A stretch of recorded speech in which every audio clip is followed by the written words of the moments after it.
శ్రీ రఘునందన సీతారామయ్య, మీతో ఒక విషయం మాట్లాడాలని వచ్చాను. నాతో ఏంద్ర అంతరహస్యంగా మాట్లాడే విషయం? కూర్చో కూర్చో. ఇప్పుడు చెప్పు. అది అది అది అది చెప్పరా. నాతో మాట్లాడడానికి నీకు సిగ్గేంట్రా? నేనేమన్నా నీకు పరాయన్నా? అదే మామయ్య, డిగ్రీ పూర్తయింది. ఇంకా పై చదువులు చదివితే గానీ ఈ రోజుల్లో మంచి ఉద్యోగం రాదు. పై చదువులు చదవాలంటే చాలా ఖర్చు అవుతుంది కదరా? అవును మామయ్య, ఇల్లంతా కట్టించి వెళ్ళ కోసం వెనకాడమనే నమ్మకంతో నీ దగ్గరికి వచ్చాను. ఎంత అవుద్ది? చదువు పూర్తయ్యేసరికి కనీసం 1,00,000 రూపాయలు అవుతుంది.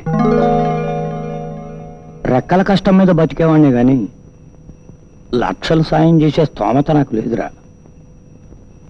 నిజం చెప్పి నీ మనసు నొప్పించానని బాధపడకు. నిజం చెప్తున్నారా, వాణి పెళ్లి కోసం 1,00,000 రూపాయలు బ్యాంకులో వేశాను. మేనల్లుడు అనే అభిమానంతో ఆ 1,00,000 నీకు ఇస్తే నా కూతురు శాశ్వతంగా నా ఇంట్లో ఉండిపోవాల్సి వస్తుందిరా. నా కూతురుని నువ్వు పెళ్లి చేసుకుంటానంటే ఆ 1,00,000 రూపాయలు నీకు ఇవ్వడానికి నాకేం అభ్యంతరం లేదు. అలాగని మా అమ్మాయిని నీకు బలవంతాన కట్టబెడుతున్నావని మాత్రం అనుకోవద్దు.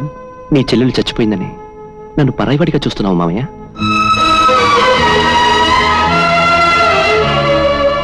ఏం మామయ్య, మా అమ్మాయి బతికుంటే మీ అమ్మాయిని పరాయింటికి పంపడానికి సిద్ధపడేవాడివా?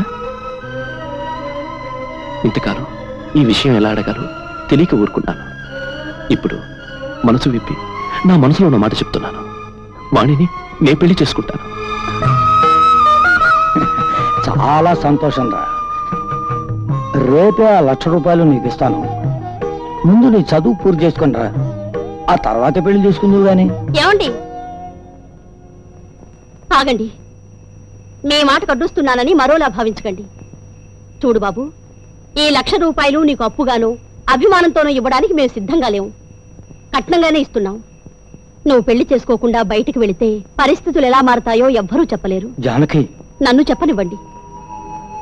100 మంది మగాళ్ల మధ్య ఒక్కాడది పవిత్రంగా బతకగలదు గాని 10 మంది ఆడవాళ్ల మధ్య ఒక మగాడు పవిత్రంగా బతకలేడు.